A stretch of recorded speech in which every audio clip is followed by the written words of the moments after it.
Yo, so back again on the, it's now the 28th because it's like 10 past midnight on Thursday night. Felt like crap at work today, so I left kind of like 2:30, 3 o'clock or something. Had to sleep for most of the day. Got to be back here though tonight, so being half rested with about 4 hours sleep this afternoon. Rocking up here, doing some printing some letters and shapes out and stuff. Yeah, so what was it, last week on Saturday night? Wait, no, I didn't come in on Saturday night, did I? I only came in on Friday night. Oh, I've got a lot of work to catch up on. Yeah, I took that night off. Yeah, figured last couple of months I've been working Wednesday night, Thursday night, Friday night, Saturday night, smashing it all through, and I've only started recording this for the last few weeks anyway, but whatever, it's clicking over a minute now. So tonight, so last week was Docker stuff. Tonight, I'm going to fiddle around with the containers a bit more, but not for too much longer. Just because I want to get the branch containers size down, right? But I'm not sure if I'm going to be able to do that tonight. But I do want to change the way that one of the Angular front ends is running. So for the nerd part of it, using Docker, what you do is you pull down images that are already created. For example, you want to make a really simple, like Linux container so you can run your little Node app, right? Yeah, so what you do is in your Docker file, you say, from this image that already exists in Docker, like in the Docker Hub, use this Alpine image or use this Ubuntu image or whatever, and it will download that image, and then you slap your stuff on top of that. So what happens is your computer downloads that, like when you run that Docker file, your computer will download whatever that base image is, and your computer now has that in its cache, and it will keep that, so you don't have to keep re-downloading that same container over and over again, that same base image, and it just gets your changes and puts them on top of that.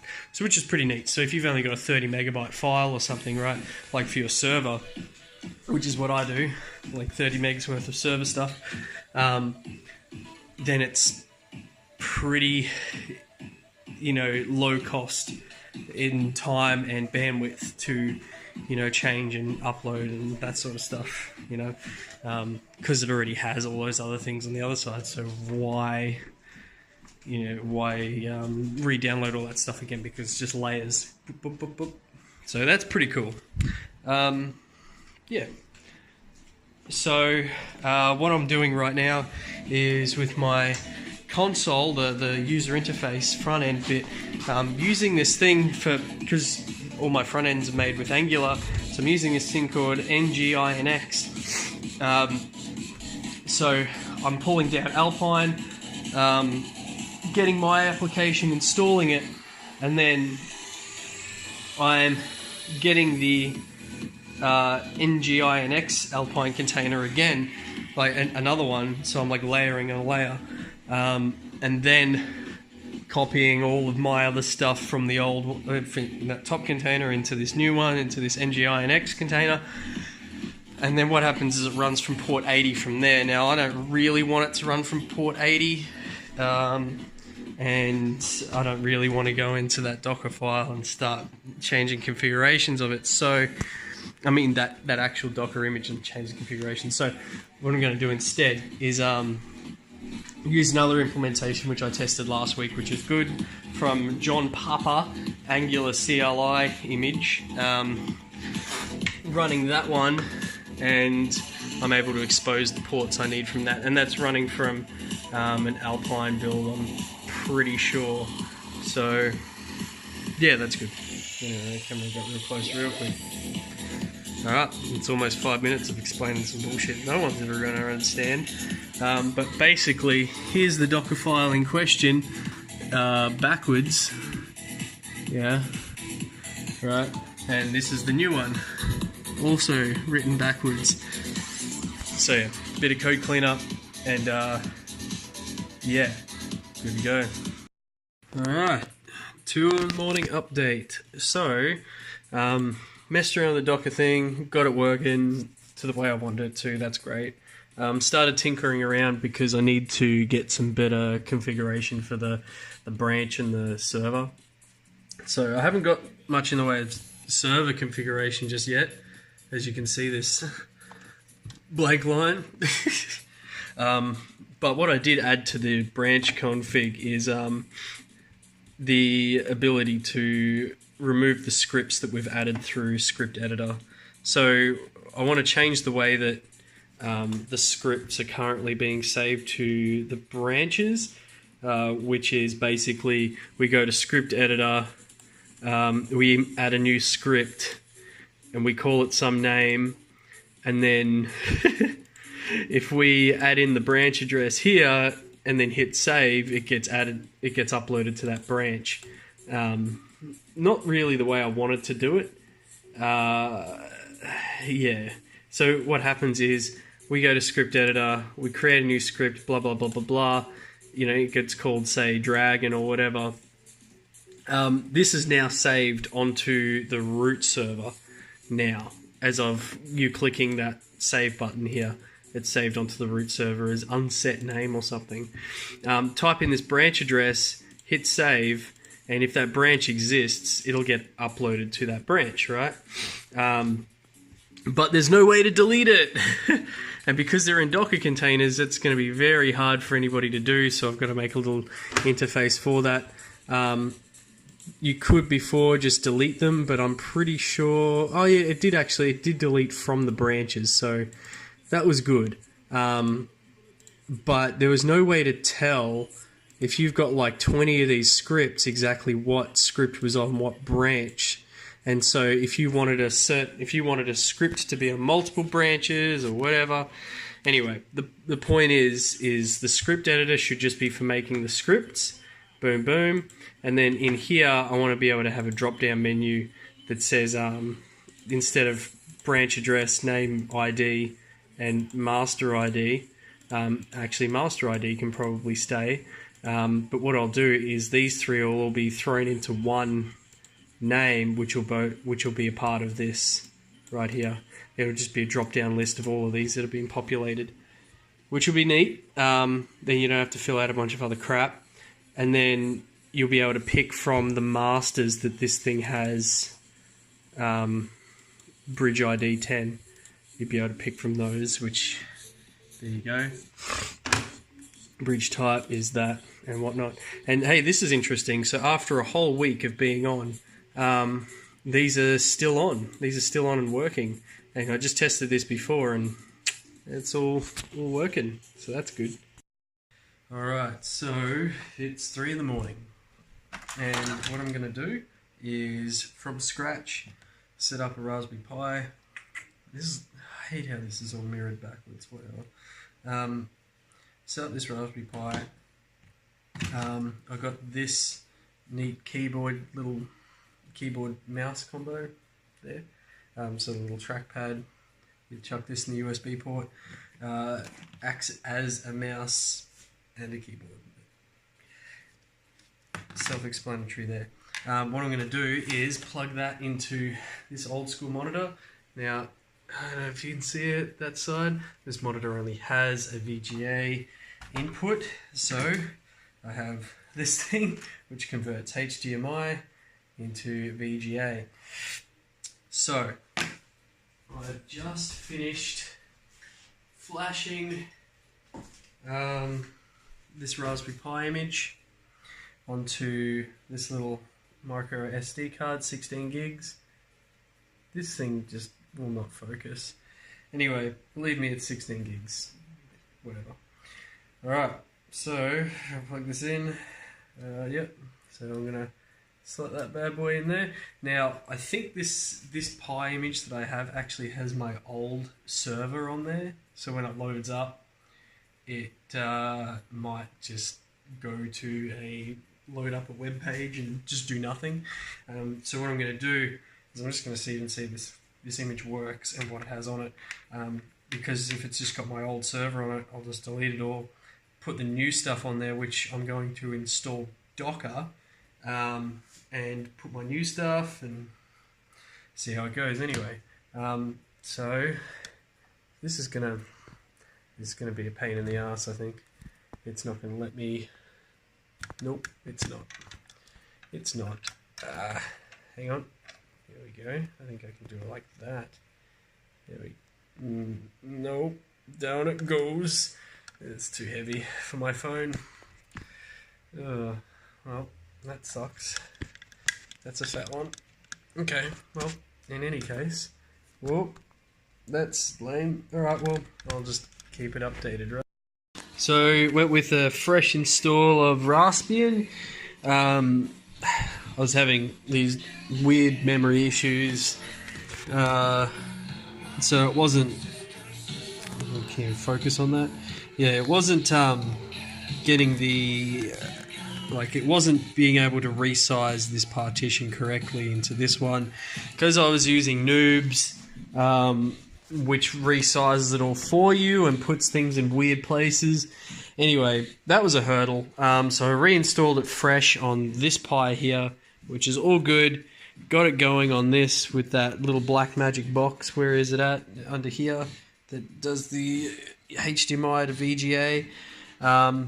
Now, it turns out you can't just use apt-get install Docker. You have to, where is it? Hang on, I'm going to find it.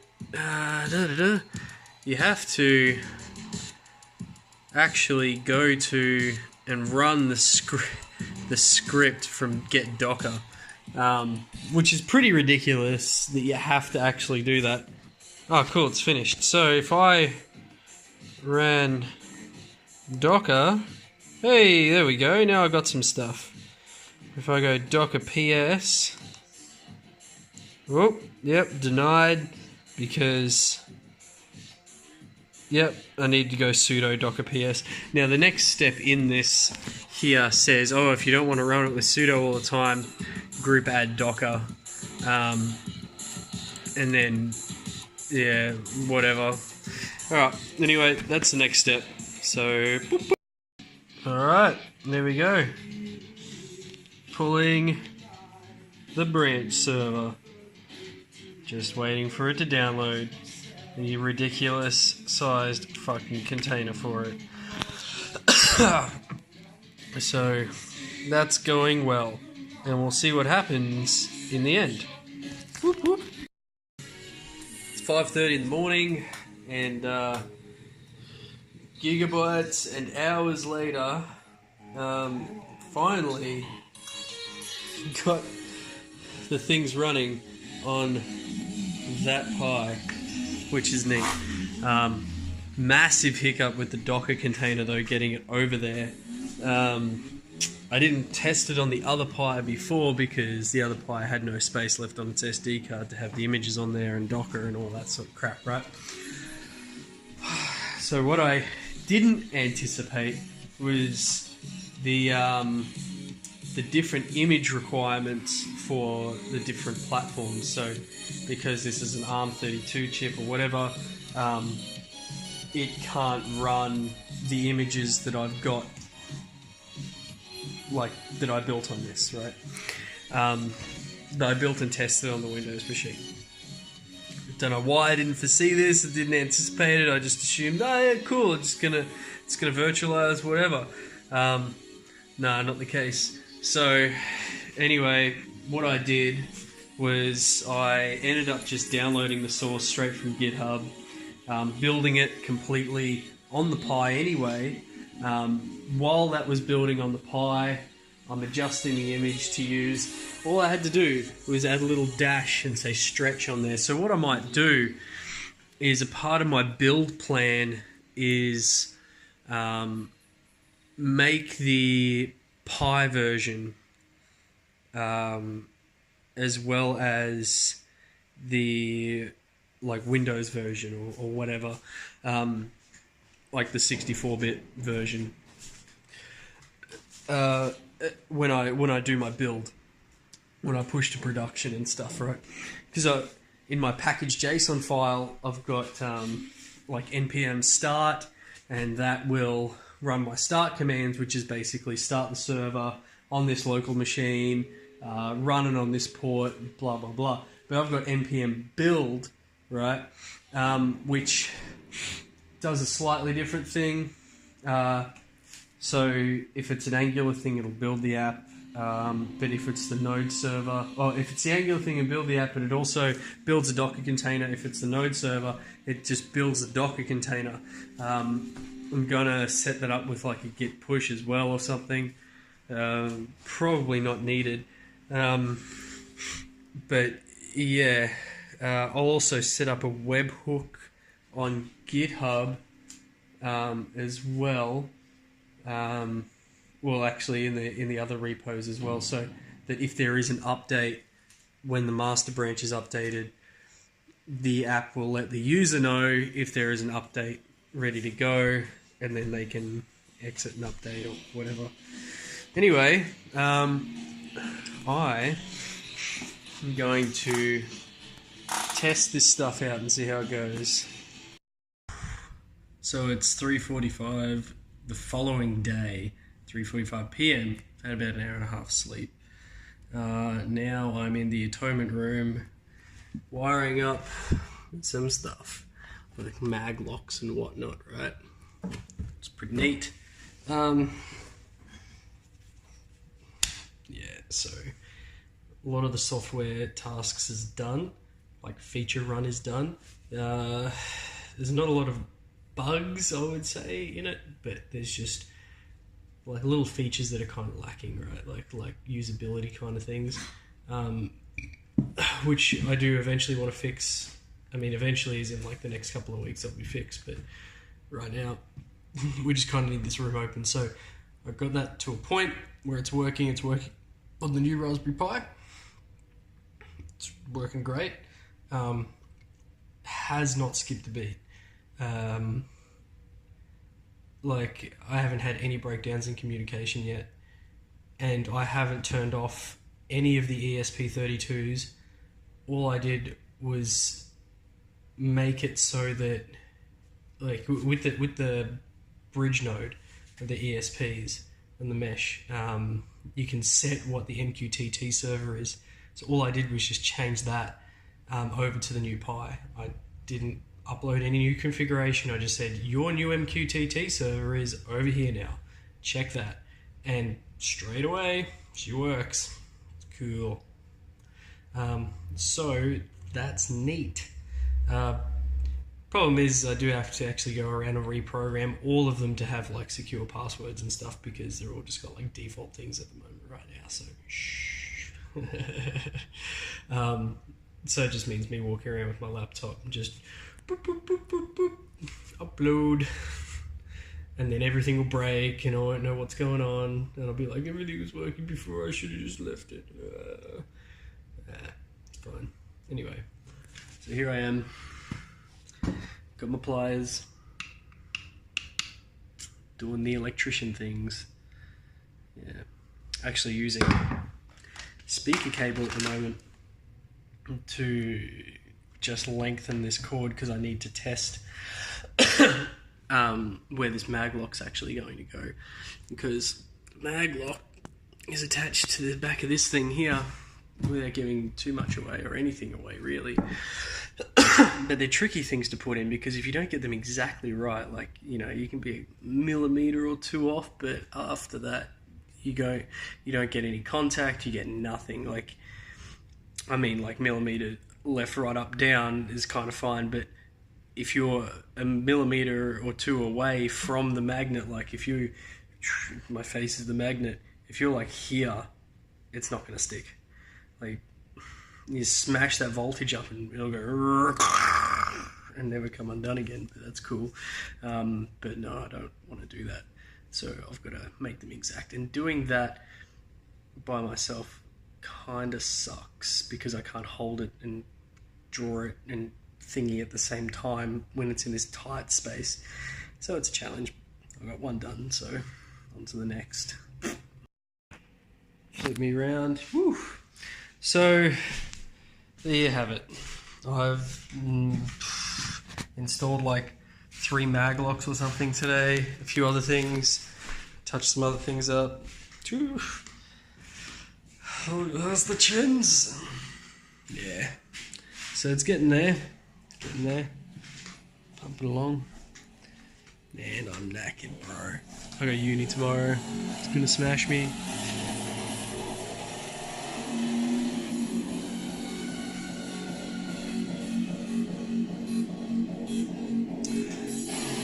It's like 40 seconds of me just talking shit and dancing.